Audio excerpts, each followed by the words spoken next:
Tole hundumti keessanuu nagaadha jecha barumsa keenya har'aa immoo jalqabna. Barumsi keenya har'aa kan irratti xiyyeeffatu waa'ee hudhaati. Tole barumsa keenya har'aa kana osoo ittiin fufin dura torbee darbee walii wajjin kan ilaalle waa'ee irra butaati. Namoonni baay'een keessan viidiyoo san ilaaltanii akka hubattan abdiin qaba. Akka irraa barattan illee immoo abdiin qaba.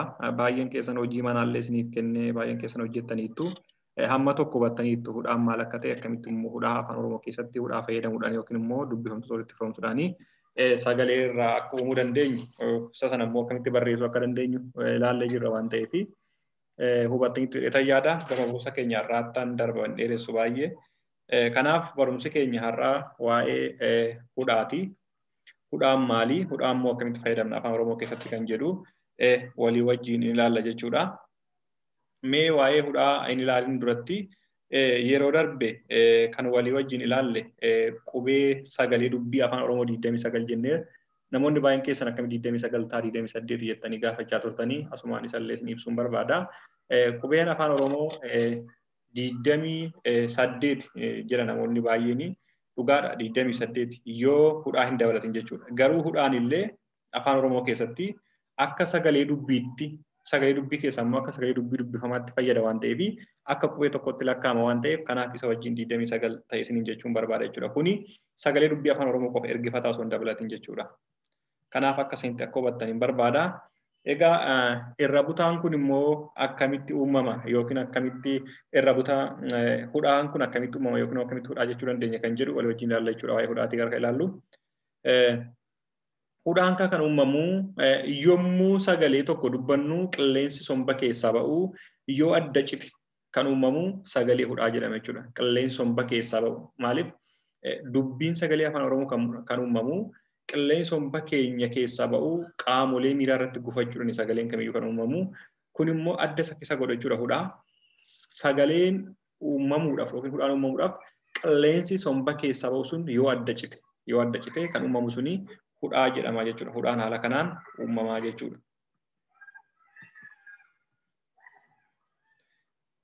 Hudhaan kun akkuma jalqaba jedhee akka mallattoo dubbifamaa afaan Oromootti fayyadamna. Hudhaanii akka mallattoo dubbifamaa afaan Oromootti kan itti fayyadamnu jechuudha. Kana jechuun amala dubbifamaa qaba yookiin immoo akka dubbifamaatti fayyadaa jechuudha. Kana jechuun maal jechuudha? Sagalee mataasaa ofiisaatiin qabu jechuudha. Hamma dubbachiiftonni itti maxxananii sagalee akka inni qabaatu taasisanitti jechuudha.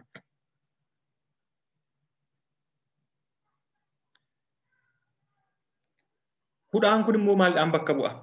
Hudhaan kun immoo maaldhaan bakka bu'a jennee ilaallee hudhaanii asirratti mallattoo lamaan kan argitanii bakka agarsiistuun kompiitara kootii jirtu irraan pooyintariin jirtu kanatti argitanu mallattoo kana yookiin immoo mallattoo gaaffii kanaan bakka bu'a jechuudha. Inni kun yeroo baay'ee gosa kana lamaan keessa kan ta'een bakka buufachuu dandeenya. Garuu isaan kun garaagarummaan isaanii inni jalqabaa akka qoodduu gubbaarra hin jiru kun kan fakkaatu sagalee dubbii hudhaati. Inni kun sagalee dubbiiti. Kana jechuun maal jechuudha? Yommuu barreessinu isa kana fayyadamna jechuudha. Jecha keessatti yommuu bakka hudhaa barreessinu yookiin immoo sagalee hudhaa kan bakka bu'u isa mallattoo jalqabarra jiru kana jechuudha. Garuu akka addunyaatti kan walii galamee mallattoo hudhaa bakka bu'u mallattoo gaaffii kana jechuudha. Mallattoo hudhaa kan bakka bu'u mallattoo gaaffii kana. Asirratti akka illee dogongoratti nu hubanneef mallattoo gaaffii kun mallattoodhaan tokko jechuu miti. Mallattoon gaaffii sirna tuqaaleeti hojiinsaa akkuma mallattoo gaaffii sanatti yookiin immoo hima gaaffii nu ibsuudhaaf kan itti fayyadamnudha jechuudha mallattoo gaaffii. Hudhaa bakka bu'a yookiin hudhaan tokko jechuu miti. Garuu akka addunyaatti qubeen hudhaa bakka bu'uu danda'u yookiin mallattoo hudhaa bakka bu'uu danda'u jedhamee irratti walii galamee mallattoo hudhaa mallattoo gaaffii kana jechuudha. Mallattoon gaaffii kuni akka addunyaatti mallattoo hudhaa bakka bu'a jechuudha. Kanaaf afaan Oromoo keessatti mallattoon hudhaa kun akka dubbifamaatti gargaara jennee jirra. Akka dubbifamaatti immoo erga gargaaree maal jechuudha? Dubbachiisota fudhateet sagalee mataasaa dubbachiisota wajjin uummateeti kan jecharraa ijaaruu dandeenyu. Inni kunis iddoo garaagaraatti fayyadamuu dandeenya hudhaa akka afaan Oromoo keessatti fakkeenya isaa haa ilaallu. Innis fakkeenyaaf yommuu dubbachiisota gosa tokko gidduu galu, yommuu dubbachiisota gosa adda addaa gidduu galu, akkasumas immoo yommuu dubbifamaa firoomfachuudhaan irra butaa uumu jedhameeti kan yeroo baay'ee afaan Oromoo keessatti fayyadamnu. Kanaaf mee san tokko tokko ilaallu.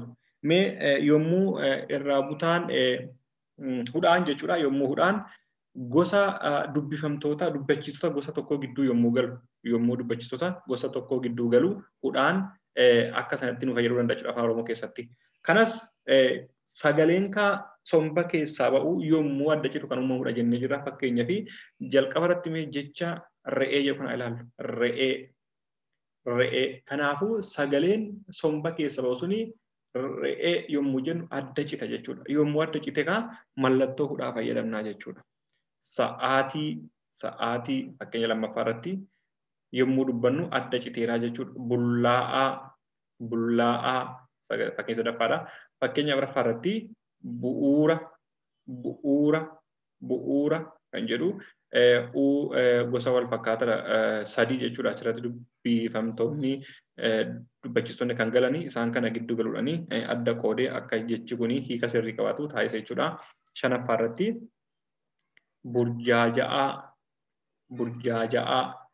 burjaaja'aa kan jedhu dubbachiistota gosa tokko sadi gidduu galuudhaanii jechi kun hiika akka qabaatu taasisa jechuudha. Kanaafuu asirraan akkasitti fayyadamna jechuudha. Ja'affaa irratti ba'aa inni kunis dubbachiistota gosa tokko saditu jira. Isaan kana adda qoodeeti akka isaan hiika mataa isaanii qabatan taasisa. Akkasumas fakkeenya torbaffaa irratti sa'a, fakkeenya saddeettaffaa irratti bu'uu kan jedhudha. Akka kanatti hudhaa dubbachiistota gosa tokko gidduu gashuudhaanii akka dubbifamaatti isaan gidduu galuudhaanii sagaleen akka uumamu yookiin immoo jechi hiika qabaatu hin taasisa jechuudha. Kallattii biraatiin immoo dubbifamaan kun yookiin immoo hudhaan jechuudha. Yeroo itti dubbachiistota gosa adda addaa gidduu galuudhaanii akka jechi tokko hiika qabaatu taasisu yookiin immoo akka sagalee sirrii qabaatu taasisu hin jiraata jechuudha. Mee fakkeenyota asitti fudhadhe kana walii wajjin ilaallu. Fakkeenyaa fi jecha tokko irratti ba'e kan jedhu kana A fi E gidduu galee adda qoodee jechuudha. A fi E gidduu galee adda qoodee jechuudha. Kanaaf dubbachiistota gosa adda addaa gidduu galee akka dubbifamaatti tajaajilee jechuudha. Asirratti maaliif akkuma barnoota keenya kutaalee darbe keessatti ilaalletti dubbachiistonni kophaa isaatti sagalee yoo qabaatan malee dubbifamaa wajjin walitti dhufan jecha garaagaraa yookiin immoo hiika garaagaraa kennuu danda'u jennee jirra. Akkasumas immoo maal jennee dubbachiistonni lamaa ol gosa tokko lamaa ol walitti aanuu danda'an jennee jirra. Akkasumas immoo dubbachiistonni gosa adda addaa iyyuu lamaa ol yoo dubbifamaan isaan gidduu galee malee walitti aanuu danda'an. Kanaafiyyuu hudhaan kan gidduu isaanii galeetti asitti hiika akka jechi tokko qabaatu kan taasisedha jechuudha. Fakkeenya lammaffaa irratti beela'e. Fakkeenya sadaffaa irratti bari'e. Fakkeenya afuraffaa irratti socho'uu. Fakkeenya shanaffaa irratti deebi'uu. Fakkeenya ja'affaa irratti galgalaa'uu. Fakkeenya torbaffaa irratti si'aayina. Fakkeenya saddeettaffaa irratti ho'aa. Fakkeenya saglaffaa irratti dhiita'uu. Fakkeenya kurnaffaa irratti fo'amuu. Egaa akka kanatti sagaleen somba keessaa bahu adda cituudhaanii hudhaan akka uumamu taasisaa jechuudha.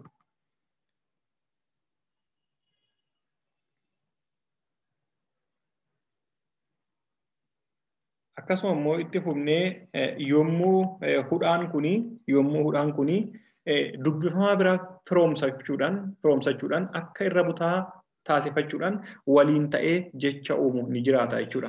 Yeroo darbe irra butaa ilaalle turre barnoota keenya kutaa 8ffaa keessatti egaa kan irra butaa maal jennee dubbifamaan tokko dubbifamaa gosa biraa firoomfachuudhaan walitti maxxanuudhaan sagalee firoommee qabaachuudhaan yommuu waliin galanii jecha sirrii uuman jennee jira afaan Oromoo keessatti. Hudhaan illee amala san ni qabaata jechuudha. Hudhaanii amala san ni qabaata. Kana jechuun maal jechuudha?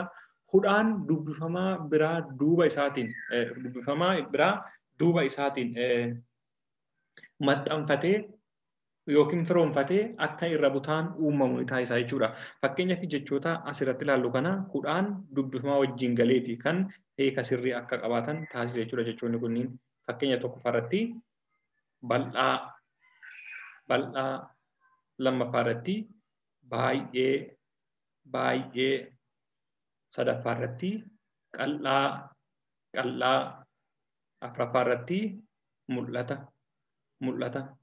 Shanaffaarratti har'a har'a. Torbaffaarratti bal'ise bal'ise.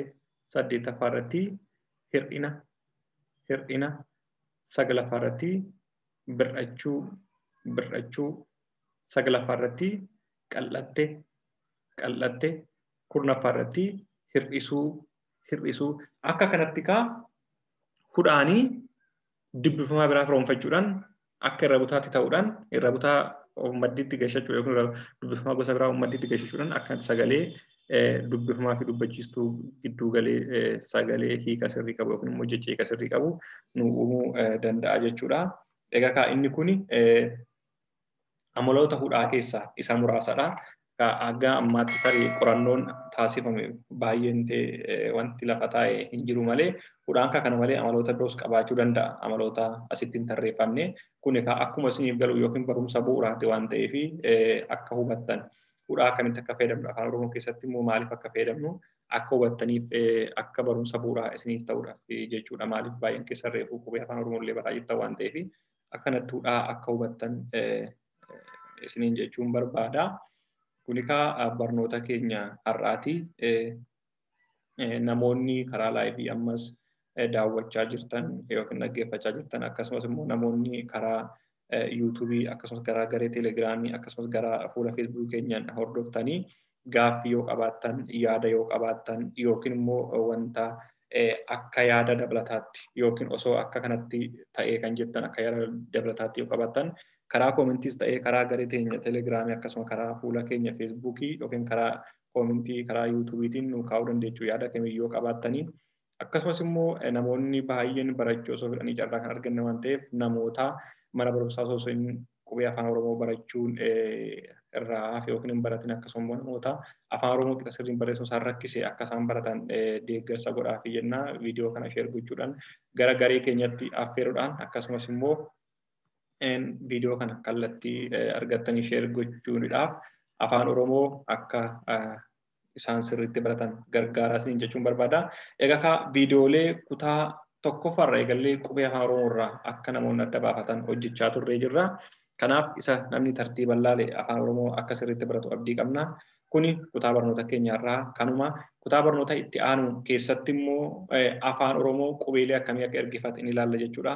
Afaan Oromoo yeroo darbe bu'uuraa kan ta'an sagalee mataa isaa ilaallee jirra. Amma immoo kutaa barnoota itti aanu keessatti afaan Oromoo sagalee ergifate san ni ilaalla jechuudha.